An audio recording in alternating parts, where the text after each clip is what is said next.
မင်္ဂလာပါအခုကတော့ကျွန်တော်တို့ဗာလဲဆိုရင်လက်ရှိမိမိသုံးနေတဲ့ T-Money ကအဲ့ဒီ T-Money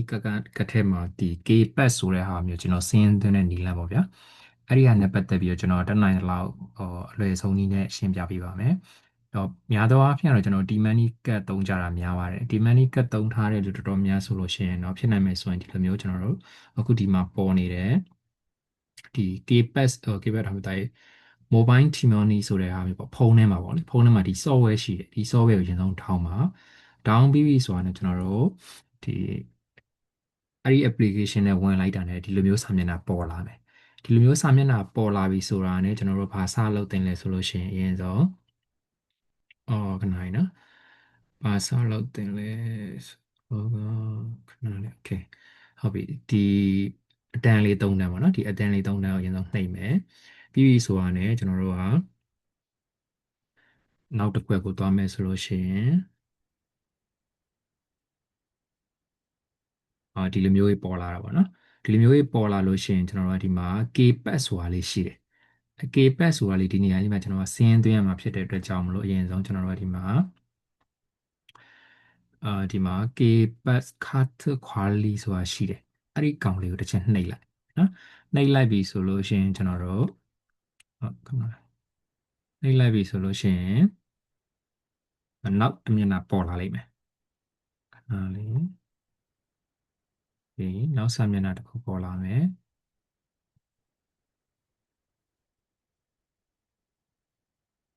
ဒီလိုပေါ်လာလိမ့်မယ်ဒီလိုပေါ်လာတဲ့အခါမှာကျွန်တော်တို့ဒါကတ်ငကိုစင်းသွင်းထားပြီးဖြစ်ထားတာစင်းသွင်းထားပြီးဖြစ်တဲ့အတွက်ကြောင့်မလို့ဒီတိုင်းပေါ်နေရပါတော့တကယ်လို့မသွင်းထားသေးဘူးဆိုဒီနားမှာသူကကတ်မပေါ်တခြားသူကစင်းသွင်းမှုအတွက်အကွက်လေးပေါ်လိမ့်မယ်အဲ့ဒီမှာကျွန်တော်တို့ကစင်းသွင်းမှုအကွက်ကိုနှိပ်ပြီးဆိုတာနဲ့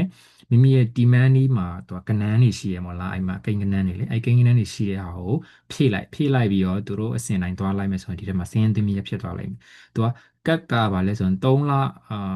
3လတောင်တစ်လကို3ချိန်လို့ရတယ်။တခြားကက်တွေလည်းထည့်လို့ရတယ်။ဒါပေမဲ့ K-Pack ကတော့အဲ့ဒီ T-Money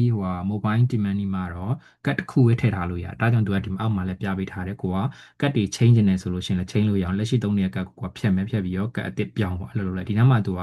ကတ်ထည့်ပြီးသွားရင်ဒီနောက်ကတ်နံပါတ်တွေပေါ်တယ်။ဒါပေမဲ့ကျွန်တော်ကဒီမှာတော့ဖြောက်ပေးထားပါဗောလေ။နောက်ခါကျတော့အဲ့လိုအဆင်လေးတုတ်သွားလို့ရတယ်။နောက်ပြီးလို့ရှိရင်သူကဒါကကိုကကျွန်တော်ဒီမှာကျွန်တော်ကကတ်က3ခုလောက်ရှိနေတာဖြစ်တဲ့အတွက်ကြောင့်မလို့သူက i1 ရှိလို့ရှိရင်လည်းကိုက i1 နဲ့တွဲပြီးတော့လည်းသုံးလို့ရတာပေါ့လေဒီ Apple နိုင်ပေါ့ Apple နိုင်နဲ့လို့တွဲပြီးသုံးရင်လည်းသုံးလို့ရတယ်ဒီမှာလည်းသူကနံပါတ်တွေပေါ်တယ်ကျွန်တော်နံပါတ်ဖြောက်ထားလို့ပေါ့နော်ဒီကတ်တွေနဲ့ကိုက chain သုံးမယ်ဆိုလို့လည်း chain သုံးလို့ရတယ်ဒါမှမဟုတ်ကိုက main သုံးနေတာအသုံးအများဆုံးကတ်ပေါ့လေအသုံးအများဆုံးကတ်တစ်ခုပဲထည့်ထားခြင်းနဲ့ဆိုလို့ရှိရင်လည်း K-Pack ကိုအဲ့လိုထားပေးပေါ့ဘာလို့လဲဆိုတော့အကြံပေးချင်တာကတော့ကျွန်တော်ကတော့အများဆုံးသုံးတဲ့ကတ်တစ်ခုတည်းကတ်နံပါတ်တစ်ခုတည်းကိုပဲဒီ K-Pack ဆင်းသွင်းထားတာကောင်းတယ်အဲ့ဒါမှကိုယ့်ရဲ့ပြန်ငွေဒီခက်အကျိုးခံစား권တွေလည်းအများကြီးရနိုင်တာဆိုရည်လားနော်ဟုတ်ပြီအဲ့ဆိုကျွန်တော်ဆက်သွားမယ်ဆိုလို့ရှိရင်ဒီဟာတော့ပြီးမှဆက်ပြောပေးမယ်ဟုတ်ပြီဘယ်ရောက်တာလဲဟုတ်ပြီခုနကလိုမျိုးကျွန်တော် K-Pack ဆိုတာလေးဆင်းသွင်းပြီးသွားပြီဆိုလို့ရှိရင်သူကကျွန်တော်တို့ကတ်မှာဒီလိုလေးပေါ်လာမှာ K-Pack ဆိုပြီးတော့အဲဒီ mobile demand နေထဲမှာလေအဲ K-Pack ဆိုပေါ်လာပြီဆိုလို့ရှိရင်အဲကတ်ကိုကျွန်တော်ဦးစားပေးငွေဖြည့်မယ်သုံးမယ်အဲ့လိုသုံးလို့ရတယ်ဟုတ်ပြီနော်အဲဆိုရင်ပို့အဆင်ပြေတယ်ပြီးတော့โอเคเนาะပြန်ရှင်းပြရမယ်ဒါကတော့သူကဘာလဲဆိုလို့ရှိရင်ခုနက K-Pack ဆင်းသွင်းတဲ့ဟာပေါ့နော် K-Pack ဆင်းသွင်းတဲ့ဟာကိုမှကျွန်တော်ကငကိုကိုသုံးနေတဲ့ဒီမန်နီကအဟောင်းတွေရှိရဟုတ်တယ်မလားအဲအဟောင်းရှိတဲ့ဟာကိုမှဘယ်လိုမျိုးစစ်လဲဆိုလို့ရှိရင်ကျတော့သူကဒီမှာခုနကစာမျက်နှာဒီမှာ K-Pack ဆင်းသွင်းတဲ့စာမျက်နှာခုနကကျွန်တော်ဒီမှာ K-Pack ဆင်းသွင်းခဲ့တဲ့စာမျက်နှာနော်အဲ့မှာကျွန်တော်တို့ကဒီမှာT-Money Card ဆိုတာရှိတယ် T-Money Card ဆိုတာလေးနှိပ်လိုက်ပြီးတော့ကျွန်တော်တို့ကဒီမှာအချမ်းနဲ့ချိုးဝဲဆိုတာရှိတယ်အဲ့ဒီကောင်လေးကိုနှိပ်လိုက်ပြီးဆိုတာနဲ့သူကဘာလဲဆိုရင်ဒီလိုမျိုးလေးပေါ်လာမယ်ဒီလိုပေါ်လာမယ်ပေါ်လာပြီဆိုလို့ရှိရင်ကျွန်တော်တို့ကအင်တာနက်တော့ရှိထားမှာပေါ့နော် Wi-Fi အင်တာနက်တော့ရှိထားမယ်အဲ့ဒီဖုန်းရဲ့နောက်မှာကင်မရာနားလေးမှာပေါ့အဲ့ဒီဒီမန်နီကတ်လေးကိုသွားကတ်ထားဒီဂျိုဝဲဟာကြီးဆိုအရင်နှိပ်ပါနော်နှိပ်ပြီးဆိုတာနဲ့ဖုန်းနောက်ကျော်ကင်မရာနားလေးမှာကတ်ထားလိုက်လို့ရှိရင်သူကဒီလိုလေးပေါ်လာလိမ့်မယ်လက်ကျန်ဒါမှမဟုတ်ဒီကကျွန်တော်ဖြည့်ထားတာခဏပြတော့တာလေ okay ဒီလိုမျိုးဒီနားမှာတော့ကတ်နံပါတ်ပေါ်တယ်ဒီနားလေးမှာကတ်နံပါတ်ပေါ်ကျွန်တော်ကဖျောက်ထားတာပေါ့လေကတ်နံပါတ်ပေါ်တယ်ပြီးလို့ရှိရင်ဒီမှာကိုယ့်ရဲ့အိုက်ကတ်ထဲမှာလက်ကြံငွေဘယ်လောက်ရှိလဲဆိုတာလည်းပေါ်တယ်အဲ့ဒီပေါ်လာတဲ့ဟာကိုမှကျွန်တော်ကဗာလဲဆိုရင်ကျွန်တော်တို့ကဒီ T-man ဗာလဲ T mileage လို့ခေါ်တယ်အဲ့ဒီပုံစံမျိုးနဲ့ကျွန်တော်ပို့လိုက်လို့ရတယ်ပို့ပြီးဆိုတာနဲ့ကျွန်တော်ဘာလုပ်လဲရဆိုလက်ရှိကျွန်တော် T-money ထဲမှာဒီဖုန်းထဲမှာဆင်းသွင်းထားတဲ့ T-money ကတ်ကိုကျွန်တော်ကဒီလက်ကျန်ငွေပြန်ပြောင်းပြီးတော့ငွေဖြည့်လို့ရတယ်အဲ့ဒီကောင်ဘယ်လိုဖြည့်လဲဆိုရင်ကျွန်တော်ဆက်ပြောပေးမယ်အရင်ဆုံးဒီမှာခဏလေးနော်လေးပ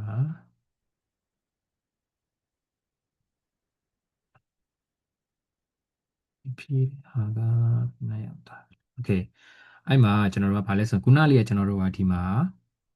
ာလေးဘယ်တော့ခုနစစ်လိုက်4000နဲ့10ရောက်တယ်မလားအဲ့4010ကိုကျွန်တော်က T-money mileage ဆိုတဲ့ဟာကိုပြောင်းလိုက်တာဒီမှာသိလားပြောင်းလိုက်တော့ခါကျတော့ကျွန်တော်ဗာလဲ T-money mileage ချမ်းတဲ့ပုံလေးကWario Duels မီတာစားပြတော့ဒီမှာ40နဲ့4000နဲ့10ကကျွန်တော်ကဒီ T mileage တွေကိုရောက်သွားပြီဒီမှာကြည့်မယ်ဆိုရင်ဒီနားလေးမှာပေါ်တယ်ဒီမှာဒီအပေါ်မှာကြည့်လိုက်ဒီမှာ M ဆိုတဲ့ဟာလေးနဲ့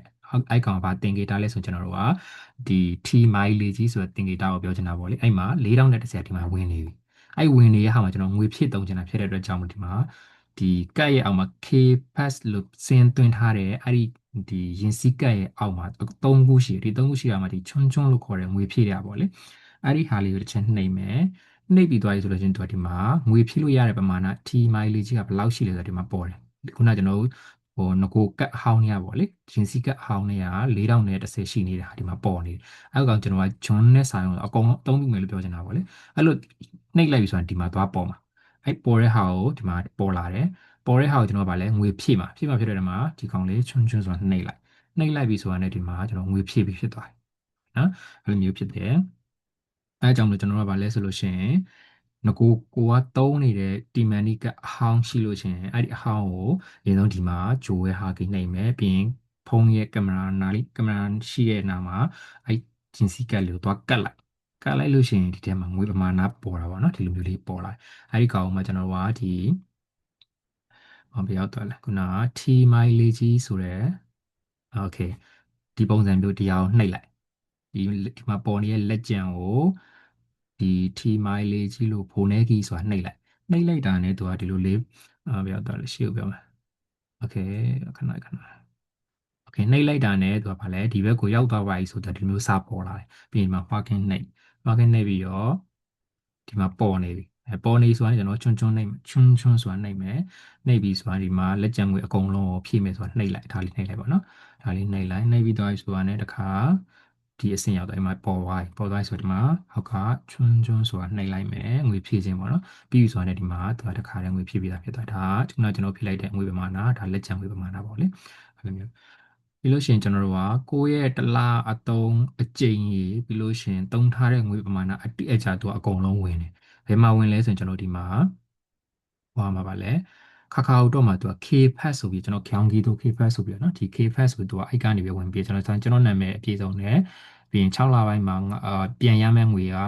95,900ပေါ့လေ48ကြိမ်သုံးထားတယ်ငွေပမာဏကကျွန်တော်ကဘတ်စကားရထားအသုံးများတော့ခါကျ89,300ပေါ့လေအဲ့လိုသုံးထားတာသူကပြောပြပေးတယ်သူအဲ့လိုမျိုးအများတန်းလှမ်းပို့ပေးတယ်အဲ့တော့ခါကျကိုကသူတို့ကလားကုံလောက်ဆိုထည့်ပေးတာပေါ့လေဖုန်းထဲမှာကျွန်တော်တို့ကဒီ application ရှာ download ရတယ်နော်အခုနောက်မှာတော်တော်များတခြားပေးနေဖြစ်တယ်ဖြစ်နိုင်မယ်ဆိုလို့ရှိရင်တော့ဖုန်းနဲ့အဲ့လိုမျိုးတွဲသုံးတာကောင်းတာပေါ့အခုနောက်ပိုင်းဘန်ဒီမှာလဲတော့ K-Pass ပါတဲ့ဘန်ကတ်လို့လုပ်လို့ရတယ်လို့ပြောကျွန်တော်သုံးတဲ့နီလန်းပဲကျွန်တော်ပြောပေးနိုင်အောင်မှာဆိုတော့လေဒီဖုန်းထဲမှာပဲဒီ mobile team money ဆိုတာအရင်ဆုံး down ပြီးခုနကျွန်တော်ပြောတဲ့ဟာကိုမှဖြည်းချင်းလေးဗီဒီယိုဖြည်းချင်းလေးတခြားလေးလိုအပ်တဲ့ point လေးတွေပဲကြော်ပြီးအဲ့လိုကြည့်ပြီးတစ်ချက်လေးလောက်ကြည့်လိုက်ပါဒီလားနော်အဲ့ဒါပို့အဆင်ပြေတယ်ဘာလို့လဲဆိုတော့အရင်ဆုံးတော့အရေးကြီးဆုံးကတော့ကျွန်တော်တို့အဲ့ဒီ application down လိုက်မယ် down ပြီးဆိုတာနဲ့ကိုယ့်ရဲ့ဖုန်းနံပါတ်တွေပါအချက်လက်တွေတော့အရင်ဆုံး log in လုပ်အောင်ပါပေါ့လေကျွန်တော်ကဒါအရင်ကတည်းကလှုပ်ထားပြီးဖြစ်တော့ခါကျတော့အဲ့အစင်ကပြန်သွားလို့မရတော့အဲ့တော့ခါကျအကြောင်းကျွန်တော်ဒီကြောင်းနဲ့ပဲဖြတ်ပြီးတော့ပြောလိုက်တာပေါ့လေ KPass စင်းသွင်းတဲ့ KFast ဒီ KFast ဆိုတဲ့ဟာကိုစင်းသွင်းတဲ့ဟာကိုကျွန်တော်စပြီးရှင်းပြပေးလို့ရတာဆိုအကိုတို့ကတော့စပြီးတော့ကိုတို့မှတော့အကိုတို့ဒီဟိုစပြီးသုံးမယ်ဆိုလို့ရှိရင်တော့အရင်ဆုံးဒီမိမိဖုန်းနံပါတ်တို့နာမည်တို့အဲစင်းသွင်းတဲ့ဟာ login ဝင်တဲ့ဟာတော့အရင်ဆုံးလုပ်ပေးပေါ့အဲ့ဒါမှပို့ပြီးတော့တွေ့တဲ့အချက်လက်တွေကဖြည့်ရပို့လွယ်မှာဆိုတော့လေ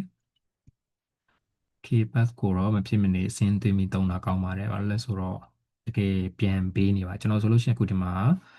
အာဘယ်ရောက်တော့လဲ9လပိုင်း15 28ပြီးရင်ဒီမှာလည်း28အာကျွန်တော်ဂျားထဲမှာငွေအတုံးများတော့ဟာကြတော့ကုန်ကန်ဒီဆိုပတ်စံပြန်ဖြည့်ရများတာကိုဖြည့်ထားလို့ရှိရင်လည်းသူကဒီမှာဒီဟာပြန်ထည့်ပေးရပါတော့ငွေပမာဏလိုက်ပြီးသူကပြန်ပေးတယ်ဒါသူက6လပိုင်းမှာတုံးထားတဲ့ဟာနဲ့ပြန်ရမယ့်ဟာကိုမှခုနကကျွန်တော်ကောက်တော့မှာပို့ပေးထားတာ9500ဆိုပေမဲ့သူကအပိုအနေနဲ့ထပ်ပြီးတော့ point ပေးတာ2000ထပ်ပေးတယ်အဲ့တော့ခါကျအလုံးစုစုပေါင်းက9,900ရတယ်ကျွန်တော်6လပိုင်းမှာတုံးခဲ့တဲ့ဟာကိုပြန်ရတာပေါ့လေတုံးခဲ့တာ8000ကျော်ပဲရှိတယ်နော်ဒါပေမဲ့9000နဲ့9000ကျော်9000နဲ့8000လောက်ပြန်ရတာပေါ့တော်တော်လေးကိုတက်တာတယ်ပြောရမယ်ဟုတ်ပြီနော်အဲကြောင့်မလို့ပြီးလို့ရှိရင်ကိုမိမိမှာရှိတဲ့ရင်စီးကတ်တီမန်းနီးမှရမှာเนาะတခြားကတ်တော့မရဘူးတီမန်းနီးရင်စီးကတ်အဟောင်းနေတဲ့မှာလက်ကျန်တွေ100နေရာရှိနေတာဆိုအကုန်လုံးစုပြီးတော့ဒီထဲမှာအကုန်လုံးကိုပြန်ဖြစ်သုံးလို့ရတယ်နောက်တစ်ခုကောင်းတာကဘာကောင်းလဲဆိုလို့ရှိရင်ဒီကောင်းကကျွန်တော်တို့ဝေးပြေးဘတ်စကားတွေလည်းဝယ်လို့ရတယ်အာ online တွေလည်းဆင်းသွင်းထားဝယ်လို့ရတယ်ပြီးလို့ရှိရင် CU တို့20ဒီပါလဲကျွန်တော်တို့ GS25 တို့7-Eleven 24နာရီဆိုင်တွေအဲ့ဒီဆိုင်ဒီမှာလည်းဒါဒီကတ်နဲ့ပြီးရင်ဒီဖုန်းနဲ့ဝယ်လို့ရတာပေါ့နော်ဖုန်းထဲမှာ application ရှိရတယ်အဲ့ကောင်နဲ့ရှင်းလို့ရတယ် smart ပို့ကြသွားတော့ဗျာ smart ကြတာဖုန်းနဲ့လည်းရှင်းလို့ရဆိုဒီ Apple Pay တွေဘာတွေတောင်မလိုဘူးလေအဲ့လိုမျိုးရှင်းလို့ရတယ်နောက်ပြီးလို့ရှိရင်တက်စီလဲဒါနဲ့ပဲရှင်းလို့ရတယ်အဲ့တော့ခါကျတော်တော်လေးအဆင်ပြေတယ်ဟောဘာလို့လဲဆိုတော့ကိုကအပြင်သွားတဲ့အချိန်မှာဒါမှနီးနား24နာရီဝင်ပြီးတစ်ခုဝယ်ချင်တောင်မှလက်ထက်မှာ